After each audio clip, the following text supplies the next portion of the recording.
We just wrote out our first snippet of SQL to create a table inside of our database.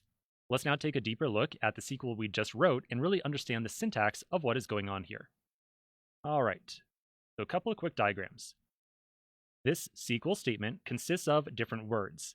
Some words are what we refer to as keywords, others are identifiers. Keywords are very special words inside of SQL that tell the database that we want to do a very specific thing, or designate some particular option. Identifiers are how we tell the database what we want to somehow operate on. So in this case, create table is an example of a keyword, and cities is an example of an identifier. Keywords are always going to be capitalized, and identifiers will always be all lowercase. Now, out of this entire SQL statement, it went over a collection of different lines. Each line has a very distinct purpose to create the cities table. The very first line, create table cities, as you'd guess, creates the table itself. Then, inside that set of parentheses, we listed out all the different columns that this table should contain. In total, we said that we wanted 4 different columns, so name, country, population, and area. Then, right after each of these different column names, we listed out the type of data that would be stored inside of that column. So we said that name and country were going to contain data of type varchar 50, and population and area would contain data of type integer. So what exactly is a varchar 50 or an integer? Well, these are 2 examples of column data types. Varchar 50 is short for variable character. You can think of this essentially as a string. It is a string of characters.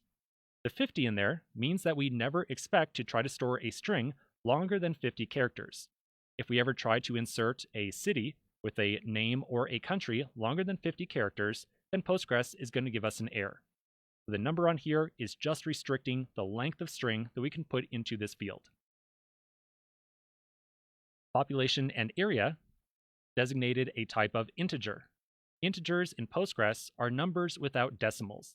They can range from about -2 billion to about +2 billion.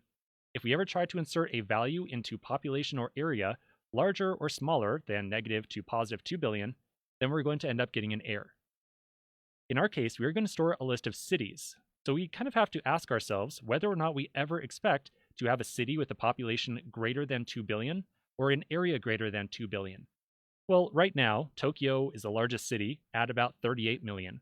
So I don't really expect us to have a single city with more than 2 billion people inside of it anytime soon. I'm sure you can make the case and say that maybe in 100 years or 1,000 years, there's going to be some really large cities out there, but for the purposes of this example, I don't think we're ever going to have a population greater than 2 billion inside of one city. Okay, so that is the meaning of that little piece of SQL right there. Now we're going to take a look at many other examples over time of SQL. We're going to see many other data types as well, besides just varchar and integer, but they are at least a good place to get started. Now that we've got our table created and we've assigned some type of data to each of these different columns, we now need to figure out how we can actually insert data inside of here as well. So let's take a quick pause and then understand how to insert data into a table in just a moment.